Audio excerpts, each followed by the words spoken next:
मेरी प्रेजेंटेशन गुम हो गई तो मेरे को वो वापस लानी पड़ेगी। मैंने गलती से वो विंडो बंद कर दी।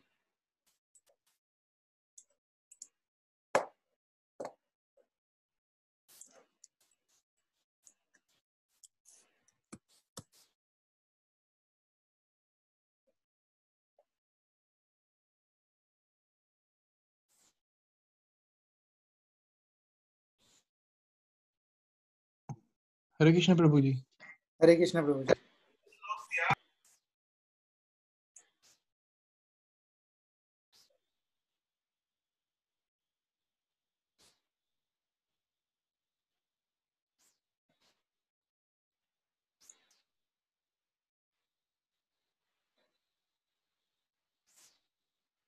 जब तक मैं प्रेजेंटेशन अपनी वापस लगा लेता हूँ।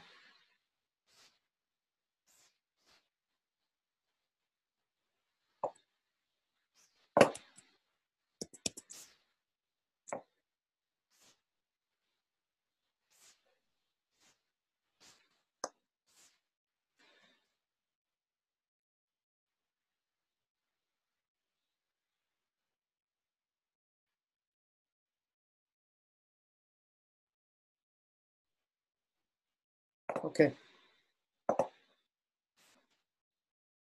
तो हाँ, इसमें बोलते हैं कि प्रभुपाद कहते हैं कि दिस इंक्लूड्स कर्मीज, ज्ञानीज और योगीज और नॉन डिवोटीज, इनसे दूर रहना चाहिए। Once Sri Chaitanya Mahaprabhu was asked by one of his householder devotees about general principle of Vaishnavism as well as the general routine activities of a Vaishnava. And Sri Chaitanya Mahaprabhu immediately replied, Asatya Sangha Tyaga Ai Vaishnavachar. That means वैष्णव का आचरण ऐसा होना चाहिए, वो असत्य संग को त्यागना है उसको, सत्य संग नहीं, असत। तो जो नॉन डिवोशनल पीपल है उनसे दूर रहने का। Characteristically, a Vaishnava is one who gives up association of worldly people or non-devotees. Srila Narottam Das Thakur has therefore recommended Tandere Charane Sevi Bhakte Sane Vas. One has to live in the company of pure devotees and execute the regulative principles laid down by the previous acharyas. The 6 Goswamis, which are Rup Goswami, Sanatan Goswami, Jeev Goswami, Raghunath Das Goswami, Gopal Bhatta Goswami, or Raghunath Bhatta Goswami. If one lives in the association of devotees, there is little chance of associating with non-devotees. The International Society of Krishna Consciousness is opening many centers just to invite people to live in the company of devotees and practice the regulative principles of spiritual life. Devotional service means transcendental activities. If on the transcendental platform, there is no contamination by the 3 modes of material nature. This is called Vishuddha Sattva, the platform of pure goodness, or goodness free from contamination by the qualities of passion and ignorance. In this Krishna conscious movement, we require everyone to rise early in the morning by 4 a.m. and attend Mangala Aarti or morning worship, and then read Srimad Bhagavatam, perform Kirtan, and so forth. Thus, we hold continuous activities in devotional service 24 hours a day. है ना, 24 hours a day. This is also called Sato Vritti, or following the footsteps of previous Acharya who expertly filled every moment of time with Krishna conscious activities. हम इसको देखेंगे। अब association के बारे में, association है क्या, है ना, व्हाट इज संगा। ये भी thank you very much Mahesh Prabhu, उन्होंने जो भक्ति लोग से भेजा था उसी से बनाए मैंने नोट्स। एसोसिएशन क्या है, 2 तरह की एसोसिएशन। एक तो एसोसिएशन होती है जो ये है एसोसिएशन नॉन डिवोटीज की, कृष्ण के जो अभक्त हैं, और दूसरा विमेन विच इज स्त्री एंड स्त्री संगी। इसको और डिटेल में अपन पढ़ेंगे, वर्ड्स में ना जाएं अभी। दूसरा है, पहला है एसोसिएशन, दूसरा है अटैचमेंट। सो एसोसिएशन और अटैचमेंट। सो अटैचमेंट में क्या आता है, आपकी जो प्रेजुडिसेस हैं, ठीक है, हमारे जो आइडियाज, जो कंसेप्शंस बने हुए हैं, और अटैचमेंट टू मटेरियल एसेट्स। सबसे बड़ा हमारा नॉन डिवोटी फ्रेंड कौन है, हमारा खुद का माइंड है। हम लोगों ने पहले से ही देख लिया है, तो हमें अपनी माइंड की तो सुननी ही नहीं है ना। नेक्स्ट है, ये बहुत इंपॉर्टेंट चीज है इसमें। ये जो हम लोगों ने अभी स्लाइड देखी थी, वो इधर से ये निकाली है मैंने। देयर आर 2 टाइप्स ऑफ संगा, ठीक है। Association is of 2 types, with non devotees and with women.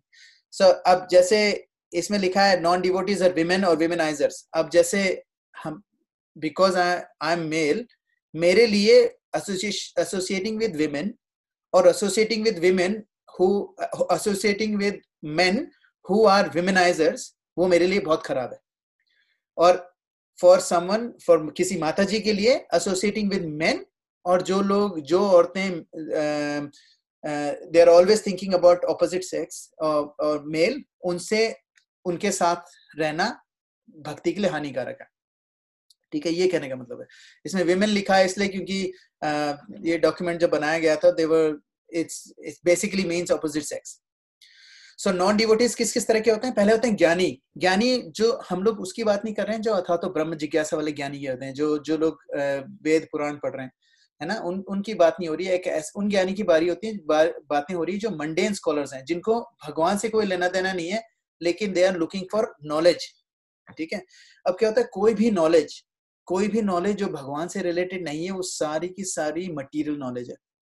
तो उसमें आप भले ही कितनी भी महारत हासिल कर लें, वो you will still be a non devotee, because आप भगवान के बारे में नहीं पढ़ रहे. ठीक है. दूसरे हैं कर्मी क्या होता है, उनको भगवान की पूजा तो वो करते हैं, ठीक है, लेकिन उनको फ्रूटिव चाहिए, उनको कुछ ना कुछ चाहिए होगा. भगवान मैं आपके 100 रुपए चढ़ाऊंगा, मेरी नौकरी लगवा दो. यार भगवान को भी रिश्वत दे रहे हैं, तो उनको कहते हैं कर्मीज. मतलब वो भगवान से कुछ मांगते हैं और उसके बदले उनकी पूजा पाठ करते हैं, और वो यूजुअली डेमीगॉड्स की पूजा करते हैं, भगवान श्री कृष्ण के पास भी नहीं जाते, है ना. तो उसके बाद है योगीज वो लोग हैं जो सिर्फ वो करते हैं, मतलब उनको सिर्फ सिद्धि से मतलब है. उनको लोगों को दिखाना है कि मेरे पास ये सिद्धि है, मैं लोगों का मन पढ़ लेता हूँ, मैं हाथ मसल के उसमें वो दे देता हूँ, भभूत निकाल देता हूँ, है ना, मैं आंखों से आग जला देता हूँ, ये सब चीजें. तो वो लोग भी नॉन डिवोटीज, उनसे भी दूर रहना चाहिए. और दूसरा डेमीगॉड वर्शिपर्स, ये एक्चुअली थोड़ा सा कंट्रोवर्शियल है, इसको हम बाद में लेंगे. इसका मतलब ये नहीं है कि आप, जो लोग ये सोचते हैं कि demigod worshippers are not bad, लेकिन डेमीगॉड वर्शिपर जो भगवान श्री कृष्ण को supreme personality of godhead नहीं मानते हैं, और उनको ये लगता है कि भगवान श्री कृष्ण बाकी सारे देवी देवताओं जैसे ही हैं, वो लोग, उनसे भी हमें थोड़ा सा दूर ही रहना चाहिए. ठीक है. लेकिन इसका मतलब ये नहीं है कि आप जो लोग जैसे कोई बजरंगबली को मानता है तो भाई हम उनसे दूर हैं, ऐसा कुछ नहीं है. अगर उसको पता है, क्योंकि मैं भी बजरंगबली का बहुत बड़ा भक्त हूँ, तो मैं जब बजरंगबली को याद करता हूँ, तो मैं उनसे बोलता हूँ, बजरंगबली आपका जो डिवोशन है श्री राम के लिए, उसका 0.000000001%, एक बूंद बराबर मेरे को दे दो. मैं उनसे ये मांगता हूँ. तो मैं उनसे ये नहीं मांग रहा हूँ हनुमान जी से कि मेरे को स्ट्रेंथ दे दो, बल दे दो, बुद्धि दे दो. बल बुद्धि विद्या देहु में करहु हरहु कलेश विकार. जो हनुमान चालीसा है, उसमें एक लाइन है, बल बुद्धि विद्या देहु मोहे हरहु क्लेश विकार. दैट मीन्स उसमें क्या मांग रहा है भक्त, कि मेरे को बल दे दो, बुद्धि दे दो और विद्या दे दो. और उसमें एक और है लाइन, अष्ट सिद्धि नवनिधि के दाता असवर दीनी जानकी माता.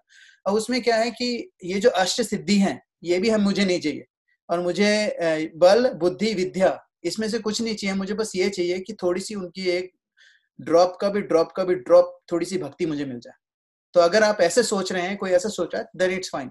लेकिन अगर वो डेमीगॉड वर्शिप इसलिए कर रहे हैं कि उनको कोई मटेरियल सुख मिल जाए, कि मेरा घर बन जाए, मेरे को किसी को पिटाई करनी है, मेरे को थोड़ी सी शक्ति दे दो, तो उनसे दूर रहने का.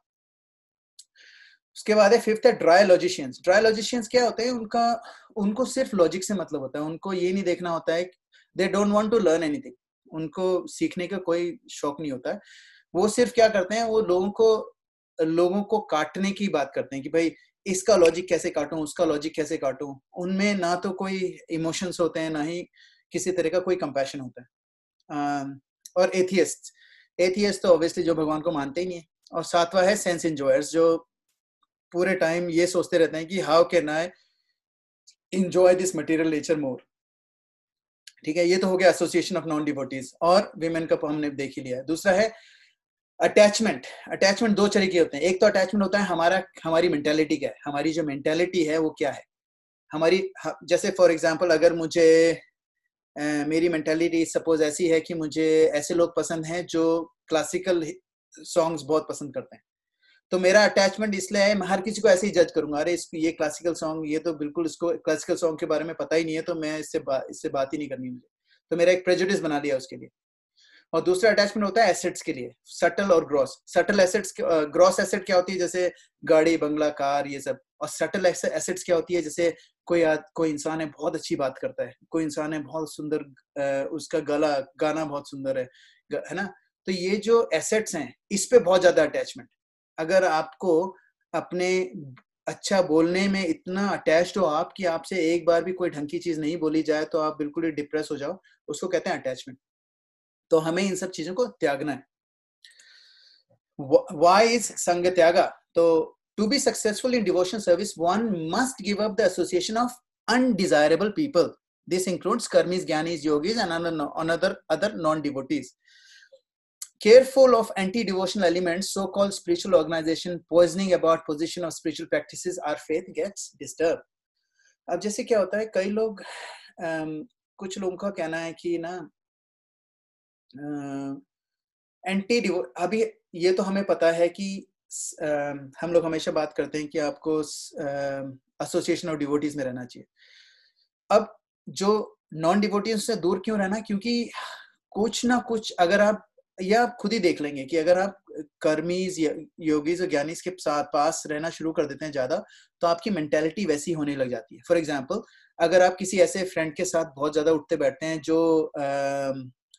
जो स्टॉक मार्केट में बहुत माहिर है और बहुत उधर से पैसा कमाता है, वेरी रिच, वो हमेशा सिर्फ स्टॉक मार्केट की बात करता है, हमेशा गाड़ी और एसेट बनाने की बात करता है, तो आप अगर उसके साथ ज्यादा बैठेंगे तो आप खुद ही देखेंगे कि आपके दिमाग में ये आएगा, यार ये मैंने इतने साल हो गए, मेरे को 15 साल हो गए ऑस्ट्रेलिया में, मेरे पास तो इन्वेस्टमेंट प्रॉपर्टी है ही नहीं, इस बंदे के पास 8 है और ये बताता है कैसे करना है, तो आपके दिमाग में एकदम से आ गया कि मेरे को भी चाहिए, मेरे को भी चाहिए। तो क्या होगा, आपको अभी आपकी जरूरत नहीं है, लेकिन एकदम से उसने आपके दिमाग में डाल दिया, तो आपको लगेगा कि आपको जरूरत है, और जब आपको लगेगा आपको जरूरत है, आप उसके लिए एंडेवर करने लग जाओगे, आप अपना समय निकालने लग जाओगे, और वो समय कहाँ से निकालोगे आप? भक्ति में से। तो आपकी भक्ति नीचे जाएगी, और धीरे धीरे क्या होगा, जब आपको मटीरियल लाइफ में सक्सेस मिलनी शुरू हो जाएगी तो आपकी भक्ति नीचे नीचे चली जाएगी एकदम, और टाइम ऐसा आएगा कि भक्ति खत्म हो जाएगी। इसलिए आप बहुत इंपॉर्टेंट है कि आप ये ध्यान रखें कि जितना कम से कम टाइम हो उन नॉन डिवोटीज के साथ बिताया जाए। और एंटी डिवोशनल एलिमेंट्स होते हैं जिसमें हमारी जो फेथ होती है वो डिस्टर्ब हो जाती है। जैसे कुछ लोग होते हैं वो बताते हैं कि कि स्क्रिप्चर्स में कुछ नहीं रखा है, स्क्रिप्चर्स में कुछ नहीं रखा है, आप सिर्फ मेडिटेट करो और जो सुप्रीम कॉन्शियसनेस है वो आपको अपने आप सारे आंसर्स देगी। तो इन लोगों से भी थोड़ा दूर रहना, क्योंकि ये लोग हमें बताते हैं कि हमारे आंसर्स स्पिरिचुअल जो कॉस्मोस है उधर से आएंगे, लेकिन उसमें आपको डिपेंड रहना पड़ता है, आपकी प्योरिफिकेशन ऑफ योर कॉन्शियसनेस, और उस पर डिपेंड रहना होता है अपने दिमाग पे। और हमने पहले ही डिसाइड कर लिया है कि दिमाग पे हमें बिल्कुल भरोसा नहीं करना है, हमारा दिमाग हमेशा हमें उल्टी पट्टी पढ़ाता है, स्पेशली व्हेन हमारी जो इंटेलिजेंस है वो करप्टेड है, उसके कारण हमारा दिमाग हमेशा करप्ट ही दिखाता है। और कुछ लोगों के एग्जाम्पल भी हमारे उसमें स्क्रिप्चर्स में, devotees who got affected by असत संग। भरत महाराज थे, वो इतने ज्यादा हाई भाव लेवल पे थे, भाव के ऊपर जो नेक्स्ट लेवल होता है वो होता है प्रेम, ठीक है, उस भाव लेवल से वो नीचे गिर गए, और उनको नेक्स्ट बर्थ में उनको डियर, वो क्योंकि एक डियर के साथ उनका अफेक्शन आ गया, तो मरते वक्त उनको यही वो था कि वो कहाँ गया हिरण, कहाँ गया हिरण, कहाँ गया, तो नेक्स्ट बर्थ में उनको हिरण बनना पड़ा, जबकि वो भाव प्लेटफॉर्म पे थे, भाव के बाद सिर्फ प्रेम आता है, तो बस पहुंचने वाले थे भगवान के उसमें, और वहां से गिर गए वो।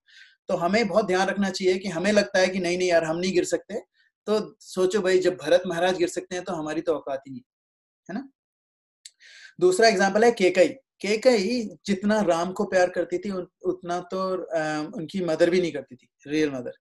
तो केकई मंथरा के उसमें आके और वो उनका दिमाग करप्ट हो गया, ये एक और एग्जाम्पल है। और सुग्रीव के साथ क्या हुआ, सुग्रीव के साथ जब उसको भगवान श्री राम ने बाली को मार दिया, तो सुग्रीव को उसका वापस राज्य मिल गया, तो सुग्रीव ने क्या करा, उसके बाद वो अपनी खूब सारी मंकी विमेन के साथ इतना इन्वॉल्व हो गया, और वो लोग डिवोटीज नहीं थे, तो उनके साथ इतना इन्वॉल्व हो गया कि वो भूल ही गया कि भाई राम ने उसकी मदद क्यों करी थी। तो फिर लक्ष्मण जाके उनको बोल के आते गुस्सा करके कि यार ये क्या है, तुम तुम्हें तुम्हारे ये सब इसलिए दिया था ताकि तुम हमारी मदद कर सको सीता माँ को ढूंढने में, और तुम अपने मौज मस्ती में लग गए। तो फिर सुग्रीव वापस आके उन्होंने हेल्प करी। कहने का मतलब यह है कि हमें बहुत ध्यान रखना है कि हमें किस तरह के व्यक्तियों का संग करना है। उसके बाद कहते हैं चैतन्य महाप्रभु सार्वभौम भट्टाचार्य को चैतन्य चरितामृत में कहते हैं,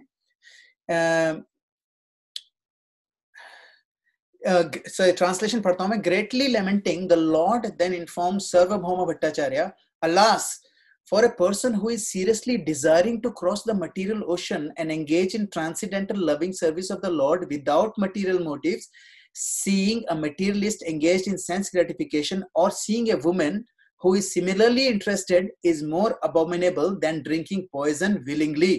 तो कहते हैं कि हुआ क्या था कि किंग उनके प्रतापरुद्र जो महाराज थे, उन्होंने बोला था सार्वभौम भट्टाचार्य को कि मुझे महाप्रभु को बुलाना है, मुझे उनसे मिलना है, क्या मेरी मीटिंग करवा सकते हो तुम्हें?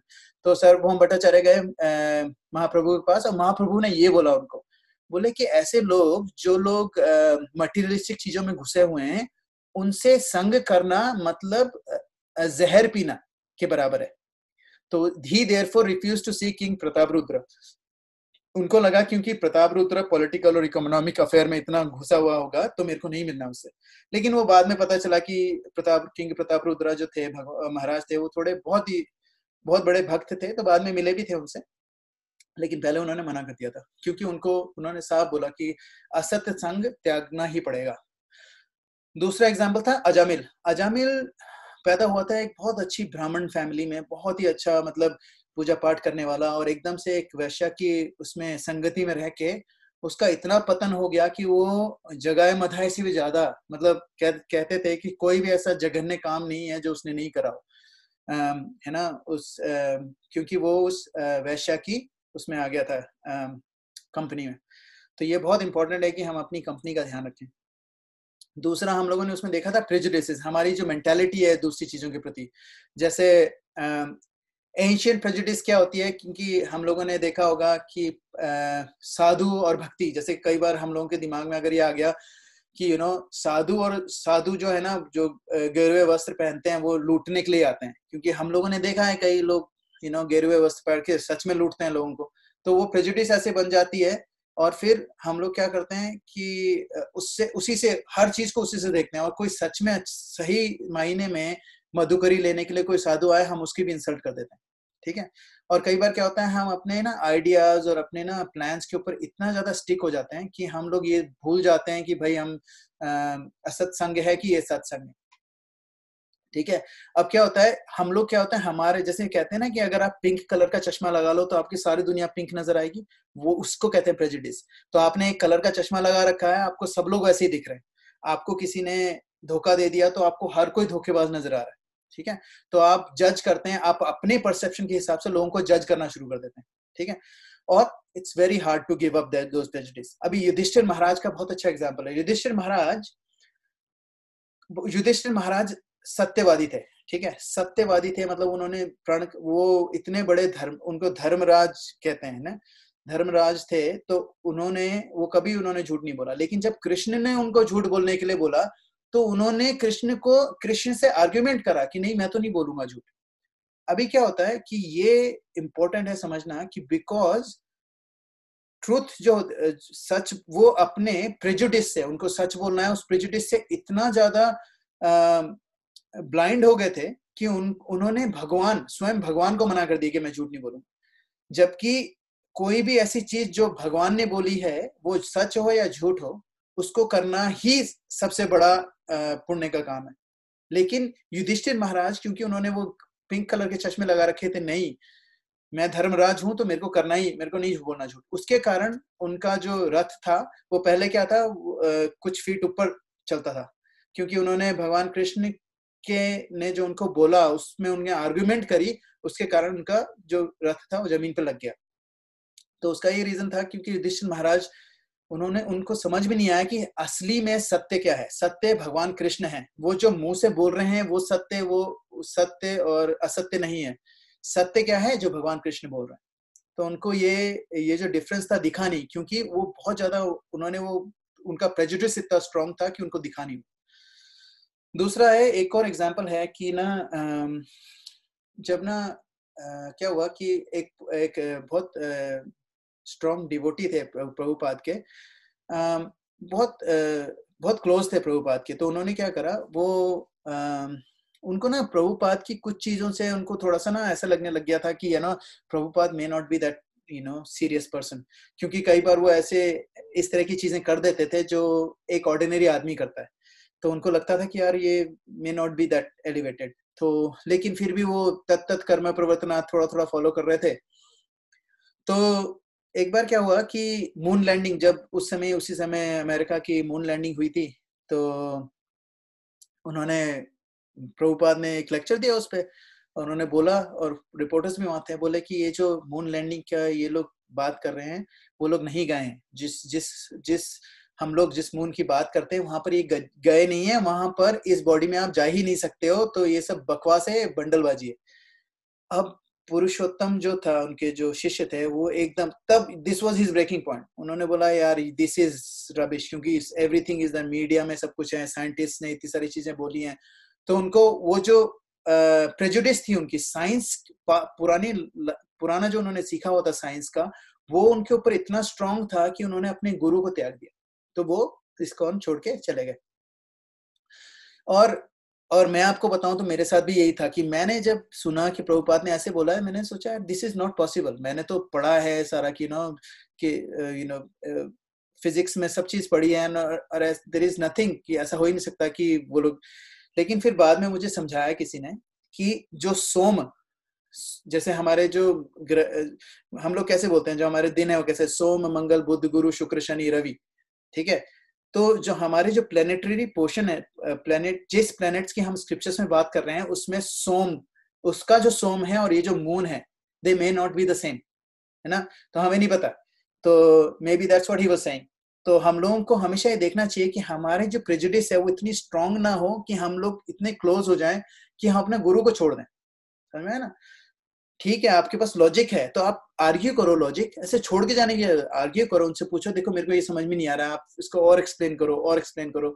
जब तक समझ नहीं आए, अपनी वो प्रेजुडिस हटाने की कोशिश करो, रादर देन कि अपने गुरु को छोड़ दिया। ठीक है। और जैसे और दूसरी कुछ चीजें और थी, उन्होंने बताया कि जब हम किसी दूसरी जगह जाते हैं, ठीक है, और वहां पर सिर्फ 10, जब सपोज अपने राजस्थान में लैंड करा किसी एलियन का प्लेन, और उसने देखा कि यार यहाँ तो पूरा का पूरा मिट्टी रेत बालू है, उसने देखा 5-7 किलोमीटर इधर उधर जाके, और एकदम से ऊपर जाके बता दिया अपने अपने ग्रह पे जाके कि अर्थ में तो सिर्फ वो है, मिट्टी है पूरी जगह, क्योंकि वो देखा ही नहीं उन्होंने पूरा। और मतलब इस तरह की कुछ चीजें ऐसी जो हम लोगों को ये बताती हैं कि हमारा जो एक्चुअल देखने का तरीका है, it may not B complete, है ना। तो रादर देन आप किसी को गलत ठहराओ, ये सोचो कि you should open up to see what's possible, rather than thinking कि नहीं यार अब मेरे को, क्योंकि मैंने पहले ये सुना है तो I can't change it। मैंने तो पहले ये भी सुना था कि काफी सारी चीजें ऐसी हैं जो अपने अपने ऊपर कॉन्फिडेंस होना बहुत अच्छी बात है, लेकिन अपने ऊपर ओवर कॉन्फिडेंस होना और भी अच्छी बात है, लेकिन ये गलत है। अगर मेरा ये प्रेजुडिस है कि overconfidence is good, then एक दिन मेरे को मुंह की खानी पड़ेगी अपनी। मॉडर्न, ये तो पुराना प्रेजुडिस था। मॉडर्न प्रेजुडिस क्या है कि व्हेन हम लोग बहुत ज्यादा अटैच हो जाते हैं, associate with people places and things. तो इसमें क्या होता है कि हमारा जो अटैचमेंट है, ये जैसे मटेरियल चीजों में इतना ज्यादा हो जाता है, लोगों पे इतना ज्यादा अटैचमेंट हो जाता है। एक और प्रेजुडिस इसमें ये है, जो हम लोग बहुत ज्यादा अटैच हो जाते हैं अपने फैमिली से और इन सब से, ये भी बहुत बड़ा अटैचमेंट है, और ये भी थोड़ा सा ये आपको प्रेजुडिस देता है ना, आपका प्रेजुडिस चेंज करता है। तो अब इससे बाहर कैसे निकलें? चलो ठीक है, अब समझ में आ गया प्रेजुडिस क्या होता है, अटैचमेंट क्या होता है। अब इससे बाहर कैसे निकलें? साधु संगा, association of devotees is the only remedy for this disease. अब क्या होता है कि अभी मैंने एक एग्जांपल दिया था शायद फर्स्ट सेशन में, कि एक ग्लास है, अगर उसमें अगर उस ग्लास में पानी है आधा ग्लास, उसमें 3-4 ड्रॉप इंक की डाल दो तो ब्लू हो गया पानी, ठीक है। अब उस ब्लू पानी को निकालने का, उस ब्लू पानी को वापस क्लियर पानी करने का एक ही तरीका है, 2 तरीके हैं। एक तो उसको पूरा फेंक दो बाहर, फिर उसको उसमें दूसरा पानी भर दो, ठीक है, ये हो सकता है। दूसरा क्या हो सकता है, उसको ऐसा क्या ऐसा नल के नीचे रख दो, और नल ऑन कर दो, तो क्या होगा, वो पानी उसमें भरता जाएगा और धीरे धीरे धीरे वो जो इंक है उसकी बाहर निकलती जाएगी। 2-3 मिनट के बाद वो जो पानी अंदर रह गया वो सिर्फ सिर्फ क्लियर पानी रह जाएगा।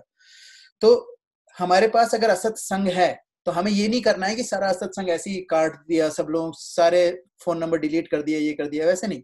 आप साधु संगा इंक्रीज करोगे तो अपने आप आपका असत संग धीरे धीरे निकल जाएगा। आपको खुद ही इंटेलिजेंस आने लग जाएगी लोगों से कैसे, लोगों को बिना हर्ट करे, बिना लोगों को परेशान करे, बिना लोगों की दिल दुखाए, बिना लोगों की इंसल्ट करे, आपको कैसे अपनी भक्ति को प्रोटेक्ट करना है। अब ये प्रॉब्लम इसमें ये हो सकती है कि आपको कभी ये लगने लग जाए कि यार मैं क्योंकि भक्ति में हूं तो मैं दूसरे लोगों से ज्यादा अच्छा हूं।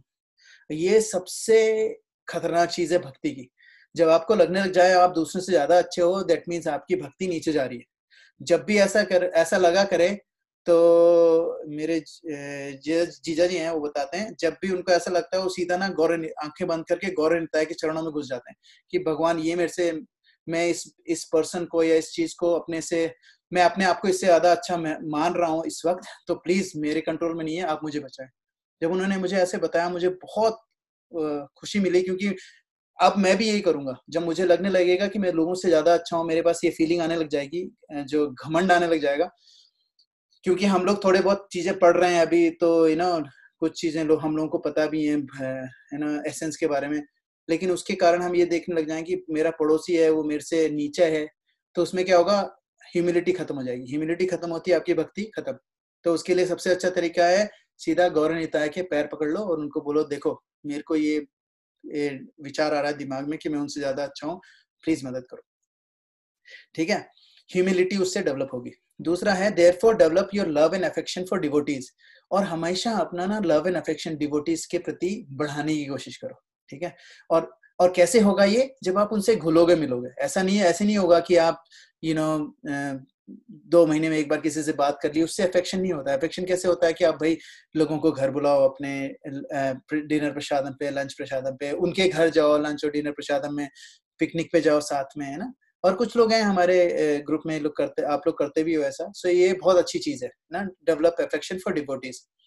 अब हम लोग सुबह जब प्रभुपाद की आरती गाते हैं, गुरु पूजा, उसमें कहते हैं प्रेम में भक्ति जहाँ होते अविद्या विनाशी जाते, है ना। अविद्या, जो प्रेम में भक्ति जहां पर होती है वहां पर अविद्या नहीं रहती, अविद्या का विनाश हो जाता है। Devotees whom we love are easy to hear and accept what they are saying. If we can't love all, at least love the line of authority and परंपरा we come in. कई बार क्या होता है, हम लोगों को ये भी नहीं देखना है, कई बार हम हर किसी से प्यार नहीं कर सकते, लेकिन कम से कम जैसे गुरु परंपरा है, जैसे प्रभुपाद हैं, उनको तो उनसे डेवलप करो लव, धीरे धीरे धीरे धीरे सब कुछ ठीक हो जाएगा। एग्जाम्पल इसमें दिया है वाल्मीकि। वाल्मीकि जो थे उन्होंने उन्होंने इतने ज्यादा उनके कर्म इतने ज्यादा खराब थे कि किसी भी हालत में उनका मनुष्य योनि में भी जन्म नहीं होने वाला था, लेकिन क्योंकि वो डिवोटी की कंपनी में आए, सत्संग में, साधु संग में आए, तो वो डाकू से वाल्मीकि बन गए। ठीक है, अब उन्होंने आप लोगों को सबको पता ही होगा कि पहले डाकू थे, फिर उनको नारद मुनि ने राम बोलने को बोला। जब उन्होंने उनकी स्टोरी में यह है कि नारद मुनि सॉरी ये ना लोगों को लूट के अपने घर वालों को अपनी जीविका चलाते थे, लोगों को लूट के। तो एक बार वो लूटने में लोगों को मारते भी थे, कत्ल भी कर देते थे लोगों का, और लूट पाट के और अपना घर चलाते थे। तो एक बार उनको नारद मुनि बोला, उन्होंने बोला कि तुम एक बात बताओ, तुम ये सब करते हो किसके लिए करते हो? बोले मैं अपनी फैमिली के लिए करता हूँ और मैं इसको नहीं छोड़ूंगा। तो उन्होंने बोला तुम्हें पता है कि ये बहुत ही ज्यादा आपके लिए हानिकारक है? उन्होंने कहा हाँ मुझे पता है, बहुत ज्यादा हानिकारक है। तो बोले तो तुम्हें पता है कि अगर जब तुम ये कर्म भुगतने होंगे तो क्या तुम्हारी फैमिली तुम्हारे कर्म लेने को तैयार होगी? तो बोले बिल्कुल होगी। तो बोले जाके पूछ के आओ। तो वो जाते हैं घर पे पूछने, सब लोगों से पूछते हैं, सब लोग मना कर देते हैं कि ये जो कर्म है ये आप कर रहे हो, अगर आप चाहते तो हमारे लिए आजीविका जो आप कमाते हो वो अच्छी तरीके से भी कमा सकते थे, जो लोग बाकी लोग कमाते हैं। तो आप अगर आप कत्ल करके लोगों का लाते हो तो इसमें हमारी कोई गलती नहीं है, तुम्हारी गलती है, तुम ही भुगतो। तो उनको थोड़ा सा समझ में आया, तो उन्होंने पूछा अब क्या करूं मैं? तो उन्होंने बोला आप एक काम करो, बोलो राम। लेकिन उन्होंने इतने ज्यादा गंदे कर्म करे थे कि उससे राम भी नहीं निकला। तो उन्होंने बोला तुम लोगों को मारते हो तो लोग क्या बोलते हैं? बोले मरा, बोले चलो यही बोलते रहो बार बार बार। तो उन्होंने मरा मरा मरा मरा राम राम बोलना शुरू करा, और वो राम राम राम जब उन्होंने बोलना शुरू करा तो उनकी जो इंटेलिजेंस थी वो प्योरीफाई होनी शुरू हो गई, फिर उनको भक्ति हो गई, फिर बाद में वो वाल्मीकि मुनि बने। दूसरा एग्जाम्पल था ना मृगारी। मृगारी भी ऐसे ही था, वो भी एक शिकारी था। वो क्या करता था, जानवरों को मारता था और आधमरा छोड़ देता था, वो तड़प तड़प के मरते थे, उनको देखता था तड़प तड़प के मरते मरते। तो एक बार नारद मुनि देखते हैं, बोले ये क्या कर रहे हो तुम, क्यों तड़पा रहे हो उनको, जानवरों को, या तो उनको पूरा मार दो, है ना, नहीं तो उनको मारो मत। बोले नहीं, मेरे को तो पेरेंट्स ने मेरे पेरेंट्स ने यही सिखाया, मैं तो यही करूंगा। तो उनको थोड़ा सा ज्ञान देते हैं। फिर मृगारी बाद में जब काफी टाइम बाद वो आते हैं नारद मुनि मिलने के लिए, देखने के लिए कि भाई मेरा शिष्य अब क्या कर रहा है, तो वो देखते हैं कि वो ना उछल उछल के चल रहा होता है, मतलब उनको देखता है नारद मुनि आए, उनके सब भागने लग जाता है, लेकिन वो जमीन पे देख के उछल रहा होता है इधर उधर। तो वो पूछते हैं आप ये क्या कर रहे हो मृगारी, तो कहता है कि वो चींटियां है ना, तो मैं देख रहा हूँ कहीं चींटी मर नहीं जाए। तो जो मृगारी जानवरों को मार मार के उनको तड़पते देखने में उसको मजा आता था, अब वो एक चींटी को भी मरता हुआ नहीं देख सकता है। तो ये जो ट्रांसफॉर्मेशन है ये साधु संग से आता है। इसीलिए जब हम लोग बात करते हैं ABCD की, एसोसिएशन जो पहली चीज है वो इतना इंपॉर्टेंट इसलिए है। अगर आपका एसोसिएशन रहेगा तो आपकी चैंटिंग अच्छी होगी, अगर आपका एसोसिएशन रहेगा तो आप अच्छी अच्छी चीजें सुनोगे, आपका एसोसिएशन सही रहेगा तो आपको इंस्पायर होगी कि मैं प्रसाद चढ़ा के खाना खाऊं। अगर आप एसोसिएशन आपका अच्छा होगा तो आपको इधर उधर भटक नहीं देंगे। आपका एसोसिएशन अच्छा होगा तो आप मटेरियलिस्टिक चीजों में कम जाएंगे। आपका एसोसिएशन अच्छा होगा तो आप लोग इंस्पायर होंगे कि मैं अपनी भक्ति में जो सबसे ज्यादा उच्चतम खुशी है वो भक्ति में ही है। ये सारी चीजें आपको साधु संग से मिलेगी, तो आप अपनी संग का बहुत ध्यान रखें। So next is how we ensure we don't get wrong association. ये फर्स्ट एग्जाम्पल है, ensure your morning Sadhana is very strong. ये मैंने पहले भी माता जी ने पूछा था मुझे, आई थिंक प्रियंका माता जी ने, तो मैंने उनको ये बताया था कि उन्होंने पूछा था कि हम लोग कैसे, हम लोग पूरे दिन इतने सारे लोगों से मिलते हैं, हम एसोसिएशन से कैसे बचें। तो उसका सबसे इम्पोर्टेंट तरीका है कि आप अपनी मॉर्निंग में ही साधना बहुत स्ट्रांग कर लो। जैसे कहते हैं ना कबड्डी खेलते हैं, तो कबड्डी में क्या करते हैं, खूब सारी सांस भर ली पहले, फिर कबड्डी कबड्डी कबड्डी कबड्डी कबड्डी कबड्डी कबड्डी कबड्डी कबड्डी करके, और जितनी अच्छी आपकी स्ट्रेंथ है लंग्स में, जितनी आपने पहले सांस अच्छी से भरी है, उतने ही लोगों को आउट करके आप अपने पाले में वापस आ सकते हो। ठीक है, जितनी आपने सांस ही नहीं भरी है, आप चले गए दूसरे के उसमें, और किसी ने 1 सेकंड के लिए भी पकड़ लिया तो आपकी सांस गई और आप आउट। इसीलिए जब आपको पता है कि आप रॉन्ग एसोसिएशन से नहीं बच सकते हो, तो आप अपनी साधना इतनी स्ट्रांग कर लो, वो जो साधना होगी आपको कवच की तरह आपके पास आ जाएगी, और वो कवच के साथ आप जाओ बाहर, और फिर उसके बाद जो रॉन्ग एसोसिएशन है वो आपको उतना नहीं बिगाड़ पाएंगे जितना वो पहले बिगाड़ सकती थी। ठीक है, सो सेकंड पॉइंट लिखा हुआ है, before you step out in the material world of job etcetera, pray using your favourite prayer. अभी क्या आता है, पहले तो आप स्ट्रांग कर लो अपनी साधना, दूसरा बाहर निकलने से पहले भगवान को बोलो, भगवान मैं जा रहा हूं और मेरे को, आपको पता है वहां पर भक्त नहीं मिलेंगे मुझे, तो प्लीज मेरे को इंटेलिजेंस दो और मेरी मदद करो ताकि मैं उनके इन्फ्लुएंस में ना आऊं, मैं अपना इन्फ्लुएंस देके आऊं, उनका इन्फ्लुएंस लेके ना ही आऊं। तीसरी चीज है, you need to know your goal clearly. अभी क्या होता है, प्रॉब्लम ये हो जाती है कि हमें यही नहीं पता है कि हमें चाहिए क्या।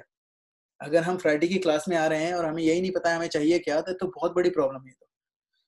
You know what I mean, अगर आपको यही नहीं पता है कि आपका गोल भक्ति है, तो क्या होगा, जब आपको अपना गोल नहीं पता है तो कोई भी डिस्ट्रैक्शन आएगा, आप उसमें चले जाओगे। जैसे अगर आपको अपने ऑफिस से घर जाना है, ड्राइव करके जा रहे हो, आपको पता है आपका घर कहाँ है, आपको पता है कैसे जाना है, ठीक है। अगर आपको घर जाने की इच्छा है ही नहीं, तो आपको जो भी डिस्ट्रैक्शन देगा, ये मैकडोनल्ड दिख गया, ये एग्जिट ले लिया, यहाँ पर मायर्स दिख गया, यहाँ एग्जिट ले लिया, यहाँ पर एक और शॉपिंग दिख गया, वहां एग्जिट ले लिया। तो क्योंकि आपका जो अटेंशन है वो आपको गोल पे जाने की जल्दी है ही नहीं, तो आप सारे डिस्ट्रैक्शन में जाओगे। लेकिन आपको पता है आपको अपने गोल पे जाना है, अपने घर जाना है, अपने बीवी बच्चों से मिलना है, अपने पेरेंट्स को देखना है, आपके दिमाग में ये है, तो आप कोई भी एग्जिट नहीं लोगे। इतने सारे एग्जिट फिर भी आएंगे लेकिन नहीं लोगे। तो हमें भक्ति के लिए भी हमें बहुत ध्यान रखना है कि हमारे गोल, हमें पता होना चाहिए कि हमारे लिए भक्ति कितनी इंपॉर्टेंट है। अगर नहीं पता है तो किसी से डिस्कस करके एक क्लैरिफाई कर लो। वो गोल जितना स्ट्रांग होगा उतना ही कम डिस्ट्रैक्शन में आप जाएंगे, उतना ही कम आपको एसोसिएशन लगेगी लोगों की, आप दे के ही आएंगे, अपनी एसोसिएशन लेके नहीं आएंगे। फिर उसके बाद है, always establish professional relationship at work to the point and task oriented, very polite and very respectful. मैंने पहले ही बताया था, अगर आप सोचते हैं आप लोगों से ज्यादा अच्छे हैं तो ये आपकी बहुत बड़ी गलती है। ठीक है, आपको हर किसी से रिस्पेक्टफुल रहना चाहिए, और अपनी जो प्रोफेशनल रिलेशनशिप है उसको पॉइंट टू पॉइंट रखो। ऐसा नहीं है कि you don't have to be really उनसे बहुत ज्यादा क्लोज होने की जरूरत नहीं है जो नॉन डिवोटीज हैं, क्योंकि आप रिस्पेक्टफुल रहो, पोलाइट रहो, और ऐसा बिहेवियर रखो कि वो लोग आपकी रिस्पेक्ट करें और वो लोग आपके जैसा बनने की कोशिश में लगे रहें। ठीक है, लेकिन अगर आप उनकी लाइफ में ज्यादा घुसने लग जाओगे तो यू मे गेट इम्पैक्टेड, है ना। We should always be organise with time. और दूसरी चीज है, अगर हमारे पास एक्स्ट्रा टाइम होता है ना, तो लोगों को पता है आदमी तो खाली बैठा है तो इसको हम कुछ भी बोल सकते हैं। तो उस चक्कर में भी क्या होता है, कई बार हमारा टाइम बहुत वेस्ट होने लग जाता है। तो इसलिए ध्यान रखें कि हम लोग अच्छे से टाइम टेबल के उस हिसाब से रहें। तो उसमें क्या होगा कि हमारा जो एक्चुअल गोल है वो हम भूलेंगे नहीं। ठीक है ना। व्हाट इज सतोवृत्ति? एक सेकेंड।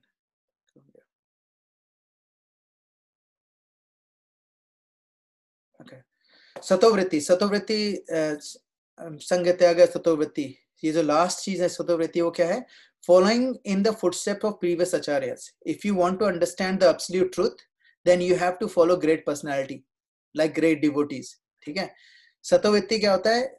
जैसे जैसे फुटस्टेप, जैसे जैसे आचार्यों ने अपनी लाइफ जी है, हमें वैसी की वैसी जीनी है। ठीक है, हम इसमें बहुत इंपॉर्टेंट चीज है, we don't manufacture ideas, we don't commit such rascaldom, we simply accept the behavior of the activities of previous acharya and there is no difficulty. हमें पास क्वेश्चन हो सकते हैं कि यार ये जो प्रीवियस आचार्य है उसने ऐसा क्यों करा, लेकिन हम लोग को ये भी ध्यान रखना है, हम जो इंक्वायरी करें वो सबमिसिव होनी चाहिए, वो ऐसी ऑफेंसिव नहीं होनी चाहिए इंक्वायरी। ठीक है, तो आपको उस चीज से सीखने को मिले, ऐसा ही होना चाहिए। सतोवृत्ति मतलब जो बड़े बड़े आचार्य है उनको फॉलो करना क्यों जरूरी है? Now how to understand that is beyond our conception. अब जैसे क्या होता है कि हमारे कंसेप्शन से, जो हमारी मेंटल एबिलिटी के बाहर है, उसको समझने के लिए क्या करना चाहिए? ऐसे लोगों से मिलो जिनके मेंटल एबिलिटी में वो आता है। ठीक है, तो वो ही है आचार्य, तो वो लोगों ने जैसी लाइफ जी है वैसी जीनी चाहिए। और दूसरी, mercy descends, more you get mercy more you progress. Mercy and merely endeavor is not enough. Mercy जो आती है भगवान की, हमें लगता है कि मैं अपने बलबूते पे, सपोज मैं अपने बलबूते पे ऑस्ट्रेलिया आया, मैं अपने बलबूते पे मैंने ये मकान बनाया, अपने बलबूते पे मैंने ये करा, अपने बलबूते में मैंने वो करा। ये सब चीजें होती हैं, ये आपको किसी भी तरीके से प्रॉफिट नहीं दे रही है, किसी भी तरीके से, क्योंकि एंडेवर तो है ही आपका, कोई दिक्कत उसमें, कोई दो राय नहीं है, लेकिन बिना मर्सी के आपको कुछ नहीं मिल सकता है, भले ही वो मटेरियल हो चाहे स्पिरिचुअलिटी तो बिल्कुल भी नहीं मिल सकती। अगर आपको लगा है कि आप अपनी खुद की विल पावर से, अपनी खुद के एंडेवर से, अपने खुद के कर्मों से सिर्फ आप भगवान को पा सकते हो, तो ये बहुत बड़ा मिसकंसेप्शन है। आपको क्या चाहिए? मर्सी चाहिए। किसकी मर्सी चाहिए? भगवान की और भगवान के डिवोटीज की। ठीक है, अभी क्या होता है, एक और एग्जांपल था कि अगर आप कोई बहुत ही अमीर आदमी है, ठीक है, अगर आपको खुश करना है तो आप उसको खुद ही खुश करने जाओगे तो बहुत मुश्किल हो जाएगी, लेकिन अगर आप उसके बच्चे को खुश कर दोगे तो उसको लगेगा यार ये कितना अच्छा, मेरे बच्चे को कितना, मेरे बच्चा इसके साथ कितना खुश है, ये देख के फिर वो आप पे भी खुश हो जाएगा अपने आप ही। ठीक है, वैसे ही हम लोगों के साथ ये है कि हम लोग अगर डिवोटीज को प्लीज करते हैं तो भगवान अपने आप ही खुश हो जाते हैं, और ये हमें आचार्य ने दिखाया। दैट्स व्हाई इट्स कॉल्ड सतोवृत्ति। ठीक है, तो कैसे करना है और कैसे नहीं करना है? ठीक है, मेंटेनिंग स्पिरिचुअल प्रैक्टिसेस जो मैंने बताया, morning program, 16 rounds, listening to lectures, reading Bhagavad Gita, Shrimad Bhagavatam, always take prasadam, stay away from bad association, aligning oneself with Srila Prabhupada. We follow अनुसरण एंड नॉट अनुकरण। जैसे कई लोग कहते हैं ना कि शिव जी तो हलाहल पिया था तो मैं भी